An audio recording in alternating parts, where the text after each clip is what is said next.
What up, y'all? Welcome back to another episode of the H Town Rundown. This is your boy AD. We got C Roll in the building, and we got, of course, Mike G in the building. How y'all doing, fellas? Man, blessed and highly favored. How y'all doing today? Mike, you doing all right? I'm good. How about you? Doing pretty good. Hey, we have hit the dead period where we are past the pro days and we are anxiously waiting for the NFL draft. But we do have some topics we're going to talk about today. We're going to go ahead and we're going to go around the NFL newsroom and see what's been transpiring today and in the last few days, as well as we're going to talk about the hottest topic that's on Twitter and in all of sports, Kaylin Clark and Angel Reese. And then we're also going to talk about BPA versus needs. I think that needs to be explained, especially with these these pro mock drafters that are in the Texas Twitter world. And then we're gonna talk about some mid-round selections and address those and how we should address those positions that we desperately need in the middle rounds. And then we're going to talk about prospects that are rising and dropping in this NFL draft. But let's go ahead and get started around the NFL. CJ Stroud, Coleridge Bernard is the fourth is has a meeting with the Houston Texans, a official top 30 visit with the Houston Texans on Wednesday. Wednesday. What is it? April the 5th? April the 5th, yeah, April the 5th. He's going to be meeting with the Houston Texans. The Houston Texans also have scheduled a meeting with Bryce Young, date to be determined. The Texans have also scheduled top 30 visits with Will Anderson, Keandre Miller, running back from TCU. Any others that I'm missing? It hasn't been many, but if I'm missing some, y'all drop it down in the comments and let us know. And any other news you guys want to talk about around the NFL? Anything pop off? Hit your timeline about anything specific? Did you say any news? Yeah. Shout out to Hal. Hal Bum, man. Any news, man? Chris, you got anything? I seen somewhere where they had OBJ is narrowed down to two teams, the Jets and who was the other one? Did y'all see that? The Ravens and the Jets. Okay. That those are two of the teams that he might be going to. Also seen where the Colts are bringing in all five quarterbacks or so many quarterbacks. And then also seen what Jalen Carter told the NFL and told other teams that if you're not in the top 10, I'm not coming to visit you. So him and his agent believe that they're top 10 bound. We are one of those top 10 teams, so I wonder if that includes us. Hey, we can meet with him, even though we don't plan on taking him at number 2. Yeah. But I've always been a proponent if Jalen Carter makes it past 5, Go I'm up picking up the and phone. I'm gonna go up and get him. yes, Um, sir. you know, What a talk draft that about would it, be. What we'll talk about right? it. Because right now, Jalen Carter would be the best player available, Oh, that's right. and so people want to say, well, you don't. Why would you trade assets when he, for him and this and that? He's already fallen. Just wait and let him fall to 12. No, you going. That's when your BPA versus what you need meet, and you make it happen. Chris, can you go down and break down the BPA and need versus need? Yes, sir, man. That's perfect transition. Unfortunately for Jalen Carter, sometimes BPA also means best person available, and he's slowly but surely proven that he might not be the best person available. Uh, but for me, if I was the general manager, I would stick to best player available because he damn sure is the best player. So when we look at the idea in this draft of the Houston Texans, right, as it relates to us, BPA versus need. People that understand BPA means best player available. Some other people call it BAP, BAP, best available player. versus needs. First of all, BPA is the strategy where focus is based on talent, not position of need. Based on talent. The second thing, need is based on drafting. Is a drafting strategy where focus is based on filling needs, not necessarily based on talent. So the need is just go ahead, you guys. I feel like you're talking Mine's- in front of a chalkboard right now. Writing it down. Here we go. If I chalkboard on here, it'd be perfect for these guys. I want to kind of display it for our guys. Some people are more of picture driven than they are verbal driven. But yeah, BPA versus need, and I'll try to make this quick. The way that you kind of do it, the Texans are probably doing it. The first thing you do to create your BPA, your best player available, is you create a big board, and usually that's 1 through 300. It's every and any position that's on the board, and you rank them. Each person, each player, 1 through 300, whether it's quarterback, a D tackle, cornerback, etc., etc. You create that big board, and it usually sits up there in the war room on the front board with magic markers. So anytime somebody comes off of that big board, you erase that name, and all the other names move up, but they stay in the ranked positions. The second thing you need to do when you're looking for need is the Texans will evaluate our roster. They will evaluate the roster, and they will evaluate the free agents that we've added already. We've added quite a bit of free agents, so that fills some roster spots. So that creates our need. Once you've created a need, then you what you do is you circle and you isolate your need. Once you see what your needs are and what they are not. So we have circled a need already. I'm pretty sure that's the process that they're going through, and they're circulating and they're isolating those needs. So now what happens is you kind of make a determination, and usually the best philosophy of all is to take a BPA, best player available, over any needs. If you take needs over best player available, sometimes you pass up great players.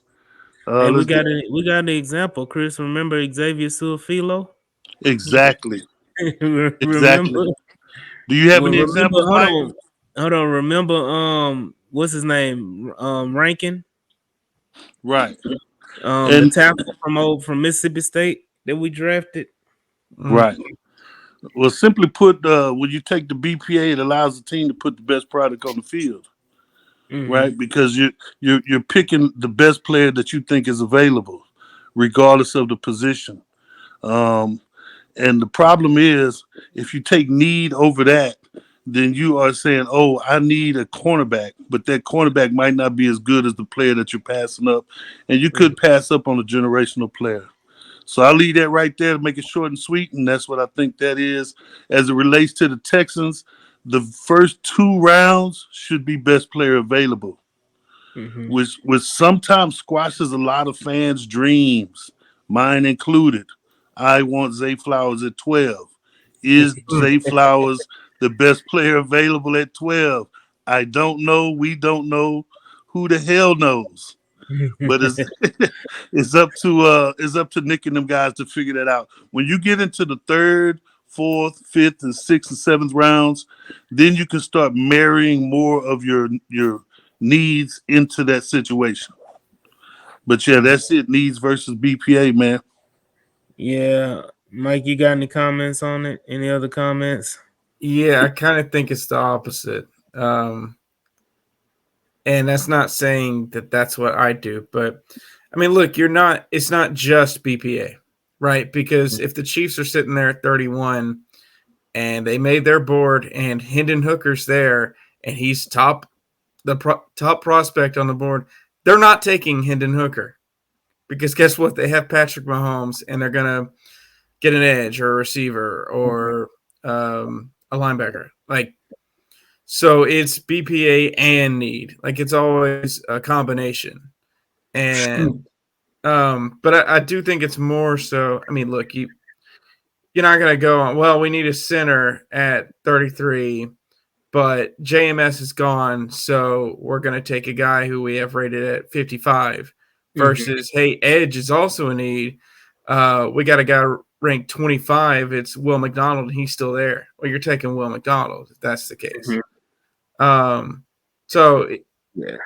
I you know, think it's a combo. certain yeah, certain when you get to a point in the draft, you're not going to, say this draft slot is, earmarked for a certain position. I don't think you do that with any of them. But I think especially when you get to those middle rounds, the second, third, fourth, fifth rounds, that's when it's more important to kind of let your needs and your BPA meet. Um, because something can be addressed later. Something, I think the Texans, like Chris said earlier, the Texans did a great job in free agency of addressing, most of the holes Need. Right. that we have on this team, and it puts you in a predicament where you don't have to take a certain position, because you just absolutely need it. Um, Correct. that goes that goes with receiver, linebacker, running back, which they've addressed all in free agency. They address center as well, but I still think that center is still more of a priority than those others, which is why the prospect that I feel like the Texans just absolutely cannot miss on, especially if he's there at 33, is like Mike G said earlier, JMS. JMS is the guy that would solidify this offensive line and kind of, and it baffles me, and I said it before, it baffles me. Everybody that complained, a lot of people that complained and bitched and moaned and whined about the center position for the last 2 years Mm-hmm. are the same ones that say, well, you can get a center in the fourth or fifth or sixth round. Why go and get the best center in the draft if he falls to 33? Why go do that? Why not settle for the fourth or fifth best rated center? And it baffles me because everybody's been complaining about the center for the last 2 years. Why don't, and it goes back to what Chris said, why don't we want to be great? Why does That's right. everybody settle for mediocrity? That's Why right. can't we just get the best of the best?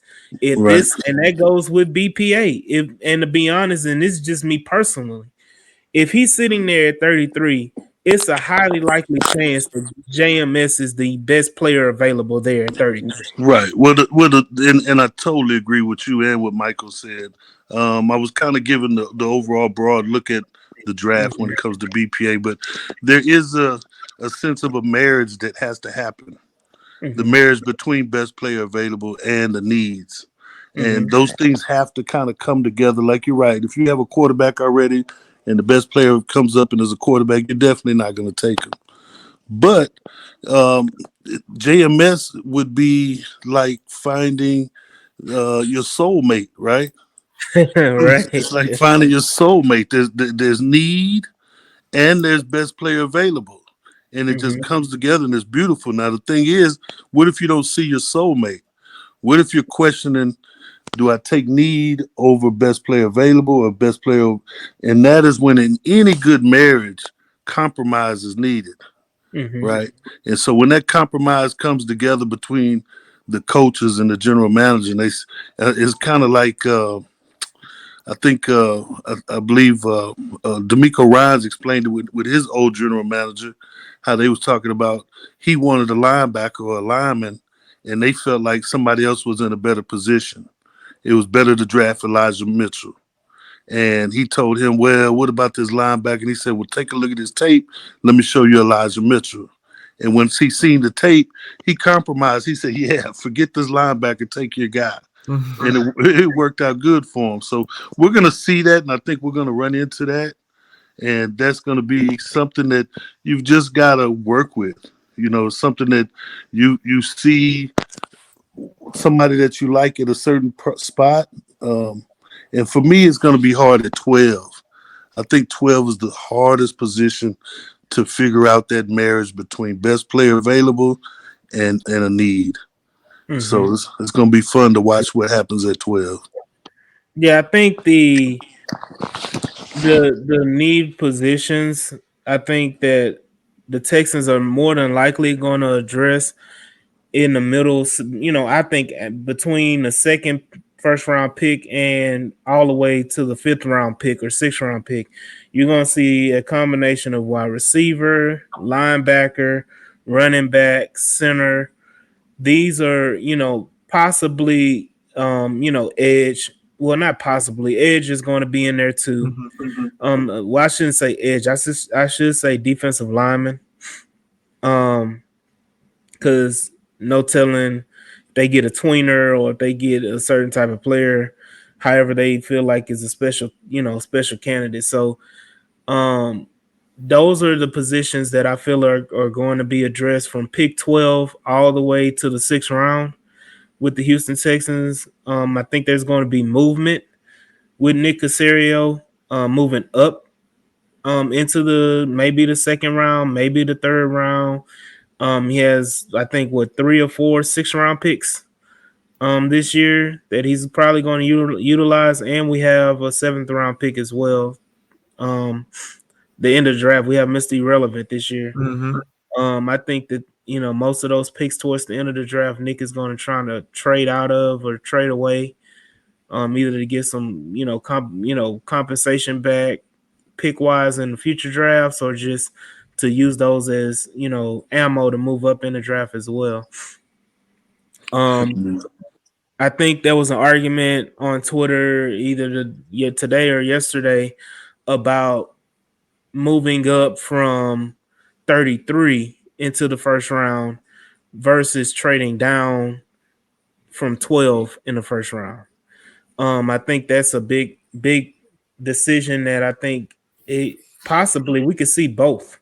We could see that the Texans trading down from 12 down to maybe 20, 22 or something like that.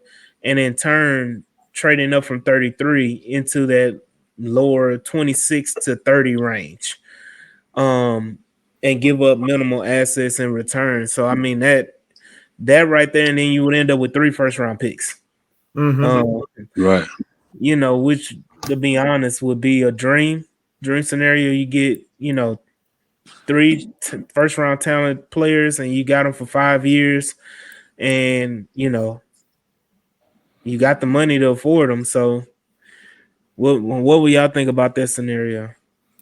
Well, see, I could see Chris in that scenario. Okay, we trade down to like 21, and Chris like, okay, Zay Flowers. Then we trade back up to like 27. All right, can we take Zay Flowers again? Can we get two of them to go? Give me two of them. And it's funny you say that, Michael, because I was looking at last night a possible trade down partner, Mm-hmm. Mm-hmm. and I was thinking it was 20. It was Seattle. Mm-hmm. If Hendon Hooker is there at 12, Mm-hmm. Seattle has two second round picks. Would they give up one of those second round picks? I think in the second round, Seattle has what pick do they have? They have pick 37 and Mm-hmm. Mm-hmm. 52. That's 37 and hard. 52. So I wouldn't even be mad if they gave us 52 and you let them keep 37. I would Mm-hmm. rather 37. Um, and you could probably get away with getting pick 37 by them coming up from 20 to 12, which would be 8 spots, and them being able to select Hendon Hooker instead of waiting way down there at 20. Yeah. Um, I also thought about the Tampa Bay sitting at 19, maybe Mm-hmm. wanting to come up and get a quarterback. Um, if we can get one of those guys to, especially like Seattle, because they had the two second round picks, if you can Mm-hmm. trade down to 20, pick up pick 20, and still get Zay Flowers or Bijan, I'm not sure what will we do there. Then we would end up with two second round picks. And Yeah. then and then my question is at 33, do you if we traded down anywhere at 33, if especially if we got picked 37, could we trade down anywhere at 33 to somebody who wants to come up to 33 and give us maybe a second and a third, so we'll have an extra third? Would John? Or you could be in a situation. I think isn't it Detroit that has 2 seconds as well? Mm-hmm. Oh yes, Would Detroit Detroit has two would seconds. would Detroit has pinpointed a player that they want at 33, and they give Correct. you those 2 seconds. So now you have 3 second round picks. I would love that. Now here's the question: do you think John Michael Smith would make it to 37 Mm-mm. past Indianapolis Colts? Nope. Right. Nope. Mm-mm. Or past the Cardinals, who really needs a center as well. The Cardinals pick at 34, Colts at 35. Yeah, he Rams, won't if he makes it to us that we're blessed we if he should Yeah. take makes him it at to 33. 33. Now, how Honestly, bad? Go ahead. no, I was saying honestly, I think he's gonna be drafted in the first round. Well, I don't know. I think he makes it to us. It's We just, we do we praying. take him? Now, We here's the praying. question: um, how far off is Joe Tippmann? Is Tippmann that far away from John Michael Smith? He's not, Right, but it goes to this point. Is Joe Tipman going to be the BPA at that point in time? but if getting an extra second round pick, if that Right, if but that then you're not taking best player available because I think if you picking at because at this point we don't have 33 anymore, right? We have 37. If he's available yeah, at 37, we would there's a have possibility. 37. You say we don't or we do? Yeah. No, what we'll do is we'll have pick 33. We'll have pick Mhm. 37. All right, hold on, brother. We'll have pick 33, and then we'll have pick 37. And then if we trade out of 33, you said to the Lions, we would have picks 49, 48, and 55. Mm-hmm. So I think that you would have 30, 37, 48, and 59. I think that you can get if you don't prioritize Joe Tidman at 37, I don't think he would be the BPA there at 30. Yeah. That's what I'm saying. Would you take Joe Tippmann at 37 as opposed to just No, wanting John Michael Smith at 33? no. I would think that he would be there at 48. Yeah. No way. I mean, I and don't. do you take a 7'3" center there at 37? 7 for 3. They Hey, already call him Moose. They about to call him Moose. he Hey, just had the hey, WWE WrestleMania. hey, look, that man But is what I'm looking he at, you guys, is at 34, you got the Cardinals, and at 35, you got the Colts, who both could probably want a center. hmm So the Seattle each one too. So Yes, in Seattle Seattle too. too, right? So at that point, would then you be satisfied with a third round? Uh, the kid from Michigan, the Uh, guy from Ohio State. I would go Whippy. Whippler. I would to be honest, I would take him with that one of those 50. I think it's 52 that we have Right? or whatever. I would take him with 52. Whippier, Yeah, Whippler. Yeah. yeah. Whippler. Um, my the only reason I want to add them second round picks is to try to get the damn Sam Laporta. I still like the idea of having a pass catching tight end, a real run after the catch type dude. Kind of gives you a wide receiver and a tight end. He kind of hmm runs like Derrick Henry when he gets the ball in his hands. It's like this is tight end Derrick Henry. It's like, I got the ball. Who can I run over? Right. Oh man, he is violent. He's got violent hands. With a Got wicked violent first step too. irritation. Do you think Gibbs would hang around anywhere in the 37 picks? Who? He may Jameer be there Gibbs at running 37. He may be there at 37. I don't think so. I don't think we're taking a running back that early. Like I no, like Gibbs, but I don't think it's in their plans either. it's a bit of a I'm not luxury going to pick. talk, I'm not going to talk about running back because everybody knows what pick I'm going to make. uh, ain't no if ands or buts about it. If Devon A Chain is there in the fourth round, I don't give a damn what's going on. We picking Devon A Chain in the fourth round. There was a little bit of news, rumors swirling around about the Texans. I forgot to mention at the beginning. Mhm. Somebody was saying that don't be surprised if the Texans don't take a quarterback at 2. Yeah, that.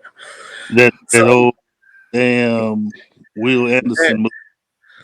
yeah, That man. let me talk about that Mr. Anderson and that situation. I think the scenario, because they're going on a Peter King article on Monday Morning Quarterback, and it's all speculations and it's all kind of hypotheticals, and it's more clickbait than anything. But this is my issue, and I said it earlier. Both situations are ass. I said it on the space earlier. Is that you taking the quarterback at 2, and then you're trying to trade up to 12 to hopefully get somebody like Will Anderson or Jalen Carter. Those are That's not a likely situation. Even though I would love Jalen Carter or even Will Anderson at 6 or 7, um, picking, I don't think that's a honestly a true possibility. Then you do the reverse, where you take Will Anderson at 2 and you hope and pray that you can trade up to get a quarterback from 12. One, I think that it's gonna like I think all 4 quarterbacks are gonna be gone before pick 7. Yeah. Honestly, if the Texans take a quarterback at 2, I think the first 4 picks are going to be quarterback. Mm-hmm.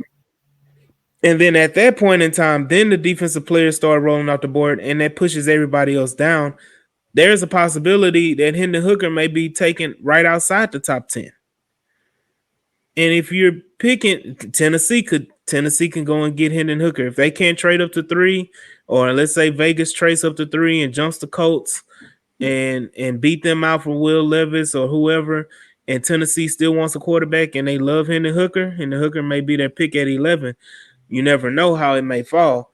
But I honestly think all quarterbacks are going to be gone, all top 5 quarterbacks will be gone in the first round. Yeah. I think that you hoping that Hendon Hooker makes it to 33 is not a realistic possibility to me at this point, Right. especially when you have Tampa Bay, like Chris said. I think Detroit and Seattle with those 18 and 20, that makes Hendon Hooker between 8, and that's crazy. All 3 picks, 18, 19, and 20 Mm-hmm. is the sweet spot for Hendon Hooker. And to be honest, that can be the sweet spot for us, for those teams to trade up, like you said earlier, to trade up to 12 I was to just about uh I was just about to say that at 12, if he's there at 12, that's perfect for us to be able to trade down. right. You might can get away with getting a couple of seconds this year second and next year second. Yeah. Honestly, if you move down right and they desperate enough, you probably could get a first out of it too. You probably could get a second this year and a first next year if you move Right. down if 20 is the spot and you're moving down 8 spots. Right. Um so and speaking of that, it's a lot of things that I think are in play. I still think Seattle at 3 is in play. I think Seattle But moving up. yeah, go ahead, Mike. okay, but if you're Arizona, and I know you want the picks, but are you really gonna say, "Yeah, here you go, Seattle. You had Russell Wilson just tormenting us for 10 years. Go ahead and get your franchise quarterback again. We're gonna give you the pick so you can take him." I Mm, think if Indy gives you an offer that's close to that, you take that because you don't want if you if Anthony Richardson or Will Levis is Mhm. that guy, do you really want the Seahawks to take him and to beat your ass for 10 years with him? that's true. So that's why I've been against the whole Arizona and Seattle swapping. I know they're not hated division rivals like in the league, but still, Arizona had dealt with Russ, who was actually good. People Yeah. forget this year, but Russ was really damn good for a decade. So, What um, about what about a Atlanta Falcons trade up to 3? see, I think it would be smart for them to do that, but they seem like they are just dead set on Desmond being Ritter. committed to mediocrity, Yeah. running it back with Davis Mills. I mean, Desmond Ritter. Like it's like, yeah, this is your third round rookie guy who's not that good. Like we know how Mhm. this story ends. So what if Mhm. they have their eye? You think they have their eyes set on on next year's Lamar. draft? Oh, next year. Yeah, I was thinking Lamar too. Even though they've denied it, but then Judas denied Jesus 3 times. yeah, 3 times. So, And Atlanta was trying to give up, trying to give, the phone for Deshaun yeah, Watson. for So Deshaun. Yeah. like I say, I think that I think Atlanta's still in play with Lamar. Mm-hmm. So I think Lamar is going to affect the draft as well. It is going to really put a lot of it's going to poke a lot of holes in people's draft boards. So Um, that blows away all the stuff that I was talking about, need versus BPA. mm. 'Cause these teams are trading up for need. Well, they trading up because they think the need matches the BPA. Because I think we've all said that the four quarterbacks, Jalen Carter, Will Anderson, and maybe Christian Gonzalez are your top 7 players. Top 7, yeah, before the So Raiders. yeah, so I mean, I think that all 7 of those players are going to be drafted in the first 7 picks unless something crazy happens. Now, see, that's an interesting topic because I think, as possible as a team might want to move up for if Will Levis somehow slides or Hendon Hooker slides, I think it's as likely, if not more likely, the team tries to trade up for a corner. Hmm. Because you look at the Packers, I know they have Jair Alexander, but like the Patriots in particular at 14, we know they need a corner. Hmm.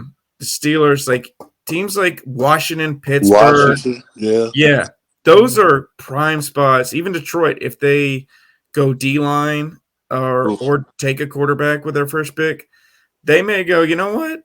Let's go get Christian Gonzalez if he's sitting there at 12 because the board could realistically fall that way to where a corner, we don't see a run on corners until around 12, and then we see like 3 or 4 in a row. Right.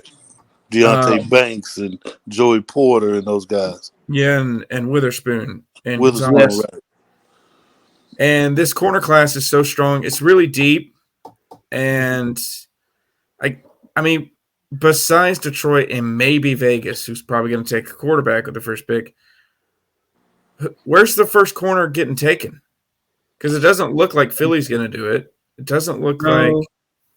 And Detroit is positioned themselves in free agency where they don't have to take a corner at 6. right. Um, I mean Atlanta may at 8, depending on if all the defensive linemen, are taken. I mean, we still haven't even talked about Tyree Wilson. Right.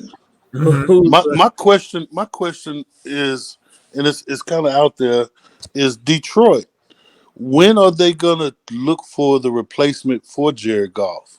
I think Because it's this year. this year? this has got to this is the last year they had multiple picks. Yeah, that's Right. that's why I think that Hendon Hooker makes sense for both Detroit and Seattle. So do they Uh, play around with 6, or do they get their quarterback at 6? I think that's it's okay. more likely they go D line with their first pick. I'm trying to find it on Twitter. I bookmarked it a while back. There's some connection between Hendon Hooker and the Lions coaching staff. Okay. Like there's a couple guys on their coaching staff who worked with Hendon Hooker. I can't find it right now. So I was like, man, come on, where is that? Right. But there is a connection there. So I'm thinking like 18 makes a ton of sense. Maybe Seattle would jump them, but um, I mean the talent's there. The college system is a legitimate criticism you can have. It's not something he can control, sort of like CJ Stroud with all his receivers. Like, I guess that's a fair knock. Hey, he was playing with insane receivers, but you can't really hold it against him either. It's not his fault. He had all these GOAT receivers. Right. He's 25, coming off a torn ACL. You brought up when we were talking before the show that Joe Burrow was, 23 when he got drafted and then tore his ACL at 24. sure he's a superior talent, but is it really crazy? He's not Brandon Whedon. You know, Yeah, this right. Hmm. and quarterbacks are playing older and older because the rules have changed a little bit. So I don't think it's. I mean, I think it's almost a foregone conclusion that Hendon Hooker is going to be a first round pick. Mhm. It's a question of where does Hooker go? As long as Hooker stay off of Bissonnette out of Houston, man, keep him Hey, out of Houston. I will say that I do not want Hendon Hooker. I do not want to take a 25-year-old quarterback who's going to be signing their second deal, second contract at the age 30. I don't think that speaks to the longevity of taking a quarterback that high, 12 or number two. And so for that reason, I'm out. It's a big no. You're not going to Hollywood, Hendon Hooker. so last thing I want to talk about when it comes to these quarterbacks, and the reason why I say Seattle and at 3 makes a lot of sense is because Seattle has been enamored with Anthony Richardson. Mm. They that according to some reports, they've been kind of scouting him all year long, going to some of his practices, going to his games. They've been kind of in tuned with Anthony Richardson, and I've said this multiple times on the spaces. And if you want Anthony Richardson to go to a perfect situation, Seattle's the perfect situation. He doesn't have to play immediately. Anywhere else he's drafted, more than likely he's going to have to play more immediately anywhere else. Great point. Seattle probably is one of the only ones where he for sure is going to have a red shirt year. And then when he gets his opportunity to play, whether it be a year or 2 years later, he's still going to have DK Metcalf, a number one receiver. Well, you forgot about here in Houston the Bryce Young the Mhm. the Davis Mills fans say that Richard can sit behind Davis Mills for another year. Uh, I'm not even going to respond. Just They it's don't just a even year. they It's don't just even they don't even qualify for an well, answer. he's got a home right here. He can sit behind Davis Mills for a whole Hey, year. Hey, hold on, man. Davis Mills did not have any wide receivers. Okay, hey, he didn't have no O line help or no coach, man. I don't give a damn. I don't give a damn. No, that's Hey, just not fair, man. It's just not hey, fair. life ain't fair. No, let him run it back, man. Come on.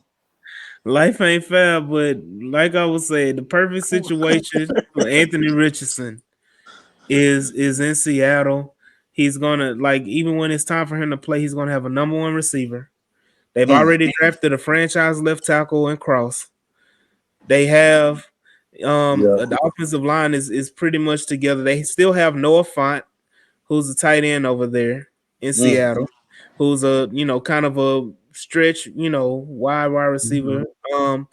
And their defense, has they have a lot of building blocks on their defense. They've developed very well along their defensive line.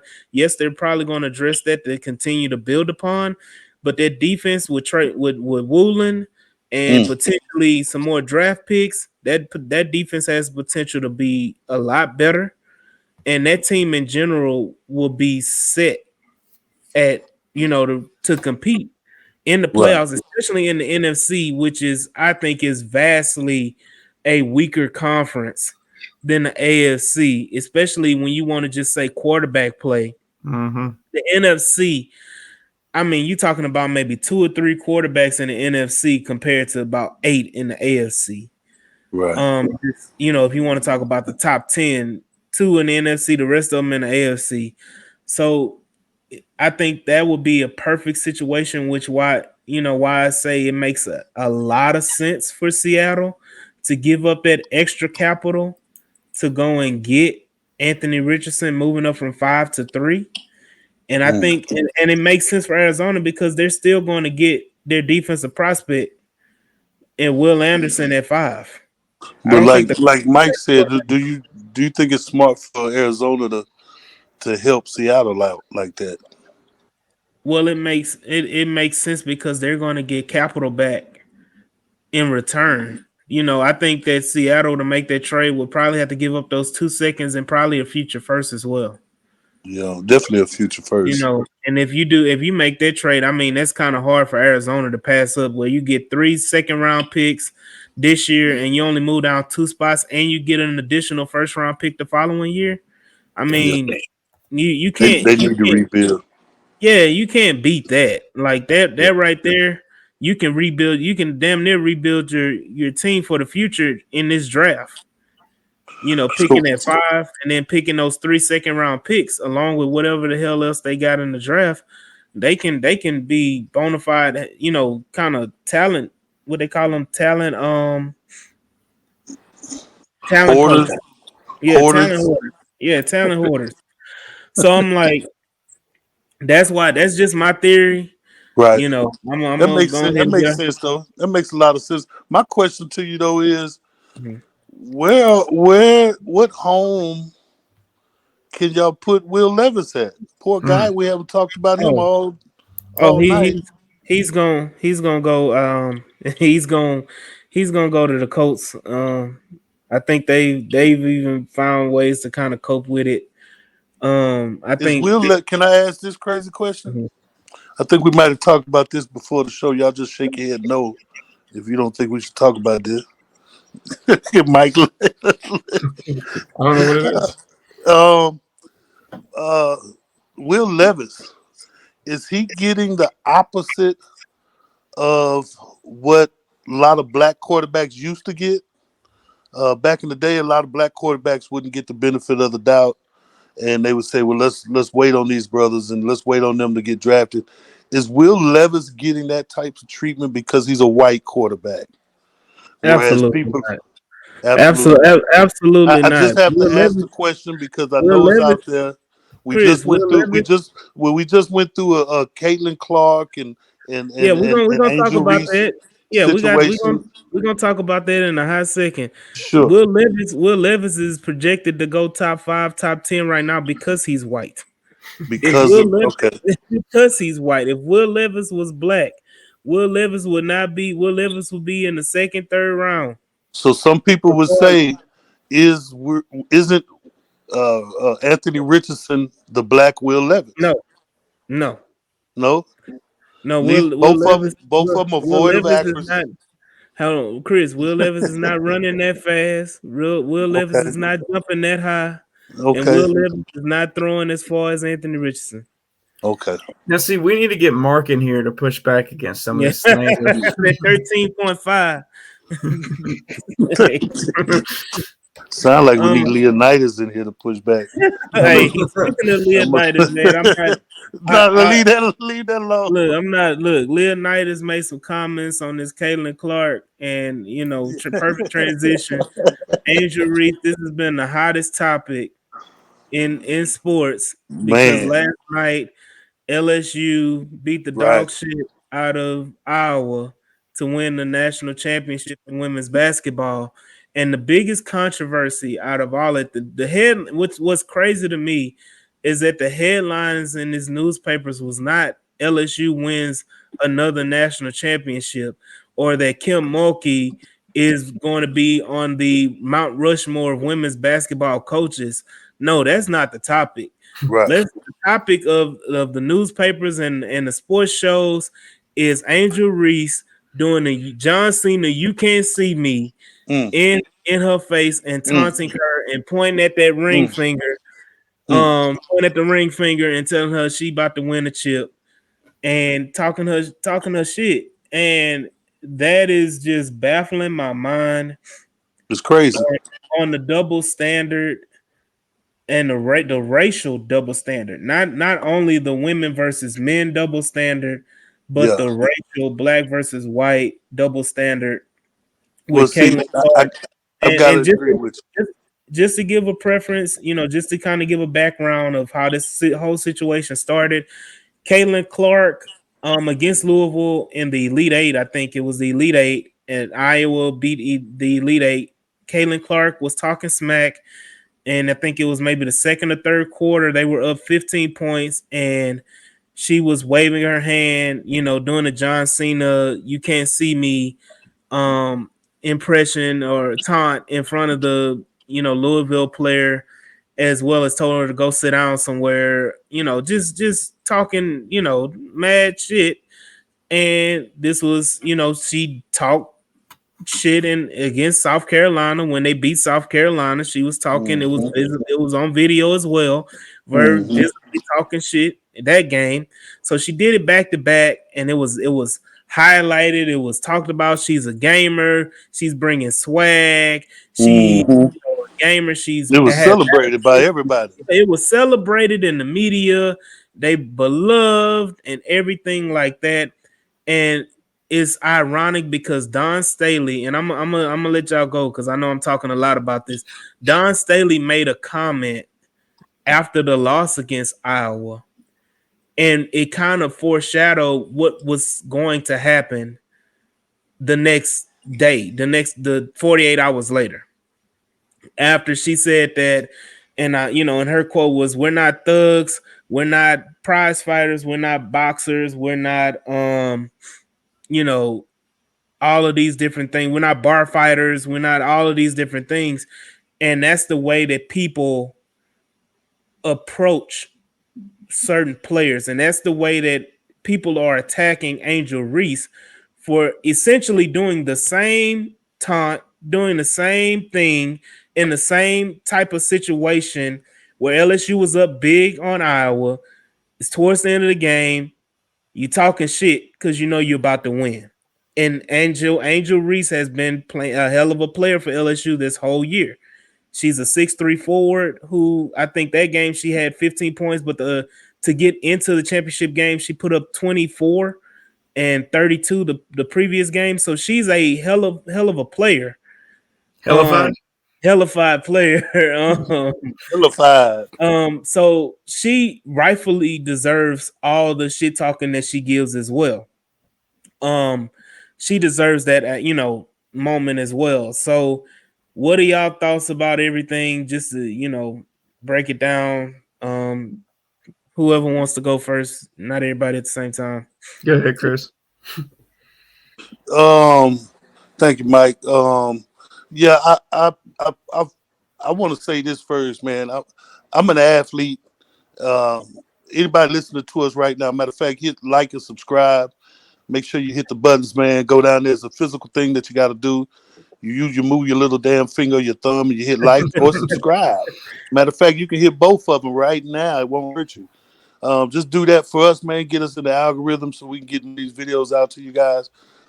Most of you guys wouldn't be listening to us or watching sports news or listening to sports if you didn't like sports. Hmm. And it's the competitiveness that draws the interest to fans watching these games at the highest levels that they're played.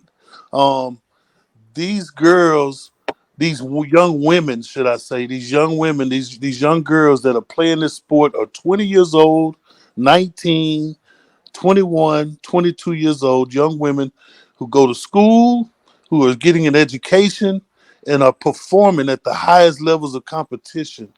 Caitlin Clark, Angel Reese, I mean, just complete ballers, just out of this world strong competitors just playing the game, and they're very good at what they do.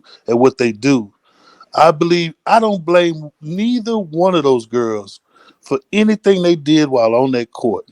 Hmm. I don't blame them one bit. I'm not mad at them. I'm not upset at either one of them. Matter of fact, the Kaylin Clark girl should probably be MVP of the league, of the Hmm. entire league of Yeah, NCAA. she I think she put on the show in the tournament, man. She did. She couldn't miss any girl that could step over half court and shoot from the paint or shoot from the timeline is amazing, man. And she did her thing. And what comes with uh, that type of swag to pull a jumper from 35 feet, what comes with that is an uber amount of confidence, self Hmm. confidence, and that comes from within. Sometimes self confidence comes out as shit talking.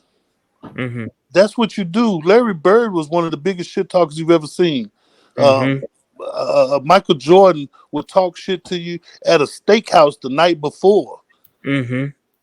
These guys will compete at the highest levels. So I'm not upset at either one of those girls for doing what they did. What I am upset about is the grown ass adults who get on Twitter and call this one girl who did the exact same thing that the other young lady did and call her a piece of shit. Mm-hmm. Called her, I'm not sure what the exact quote was. I heard the guy from Barstool called her, what was Yeah, the quote? somebody called her a fucking idiot. No, Yeah, yeah, there and that, was Dave Portnoy. There was what is the guy from ESPN with wear the Ol- glasses? Alberman or Keith Old. yeah, Keith That was Olbermann. the Yeah, Keith last. Olbermann, yeah. He's the last guy I would think that would ever say that. He called her a fucking idiot. Mm-hmm. You know, to call that girl a fucking idiot after the other young lady did the exact same thing, and then you get all this back and forth. Well, she didn't do it the exact same way, and she didn't do it at the end of the game, and she wasn't da da da da da da. There's a subliminal message that is going on, and I don't even think we need to talk about it. It's understood what the issue is, and I think that's a shame. I think it's a shame that you've been found out and that you would imply that one girl was better than the other after they both did the same thing. I think that's embarrassing for grown adults to get on there, and they owe those young women apologies for that. Those girls would probably meet up at a local pub and have a drink or two with each other and laugh about this pretty soon because they're competitors. I'm ashamed if anybody's followed that. I did see a Leonidas's post about it. I'm ashamed that Leonidas hangs out with us in our spaces and he thinks Yeah. about people in that manner. But yeah, it was very disappointing. You know what else is secretly cool about it? The women's game is getting some recognition, Yeah. and it means that you guys was watching. And Mm-hmm. whether you liked who won the game or not, that's up to your inner demons. Yeah. But it's interesting that people said that nobody watches women basketball, and all we talking about today is women's basketball. Right. So yeah, I'm gonna leave that right there, man. I thought that was a shame for the people that was posting that craziness. And you know Mm-hmm. who you are, man. You need to let it go. Uh, and yeah, we got to do better as a society, man. We got to understand that them two girls are out on that court together as Americans, Mm-hmm. right? We talk all this stuff about, us against terrorists and us. Those are two American beautiful women that are out there just going to war and going to battle with each other over a sport. And I think that doesn't need to be lost. I think we need to embrace both of those women, and we've got to do better as a society, man. Because that was nonsense. Mm-hmm. Go ahead, Mike. no, I mean I agree with everything you said. Like it's insane the takes from the game. It is good though, I guess, that it shined a spotlight on women's basketball and Mm-hmm. how the game is. I mean, it's good. I didn't watch it as closely as y'all did, but like I don't think most of us watched it as closely. I think we watched the backlash of it yeah, I more than watched the game. we watched. Yeah, I I mean, watched the whole game. It was a great game. I mean, the first half, there was a girl from LSU that couldn't miss 3 pointers in the first half. I can't even think of her name. She had like the gold Afro puffs. She mm-hmm. she was balling, man. She couldn't miss in the first half. I wish her name didn't slip my memory, and excuse me for that, young lady, for her name skipping my memory. She couldn't miss 3 pointers the whole first half, and then the second half, I can't think of her name either. Number 45, the point guard. I think she played at Baylor at one point with the old coach Moki. Um, she brought her over there from there. Uh, Her mid range game. Oh my God, she was wet. She was shooting number pull up jumpers, wasn't even touching the rim, man. I mean, you they could talking about not stop. Alexis Morris, the There you guard, go. and then the and other girl, the one that That was was hitting the 3 pointers. You're Jasmine talking about Carson. Jasmine Carson, yeah. correct. and both of them girls was balling. Um, Angel was picking up rebounds and boards. I mean, anytime the LSU missed, it her Angel's hands were like magnets, and she was just overpowering those centers. And Iowa had some big girls in their center playing the Mm, five and the fours with some mm, big old strong girls, and they was playing so tough with each other. They was dropping elbows against each other. Both mm-hmm. teams just going back and forth. And that fourth quarter came, and I think you called her name Morris, number 45. Yeah, She was Alexis just Morris. driving. Yeah. Yeah, she was driving to the hole, stop at the free throw line and pull up, and she couldn't miss, man. So it was a greatly highly competitive game, and Angel gave it a Angel gave her the "you can't see me" in the final seconds when they were shooting free throws, Mm-hmm. and she was just letting her know, you've been kicking everybody ass, but you didn't kick our ass, Right. and that's competition, man. That's just what girls do. That's what Yeah. athletes do. Hey, That's what we and nobody and to top it off, man, nobody would be blinking an eye if this was men's basketball, right. football, and nobody would be saying, "Oh, this is not a place for this in this sport." No what? Nobody would be saying any of that. But that's a good way to go ahead and end this episode, man. Y'all, please, like Chris Yes, sir. said earlier, go Yes, ahead sir. and like, share, and subscribe. Go hit that notification button. Go ahead and subscribe to everybody that's down at the bottom. H Town Rundown, myself, Chris Royal, Mike G, and as well as Jules, and who's Yep. part of our podcast as well. So y'all go ahead and give us, all the follows on Twitter, Instagram, and on YouTube. This has been another episode of BOP. This is your boy AD, C Roll, and Mike G. And we'll holler at y'all next time, man. Peace. Love everybody.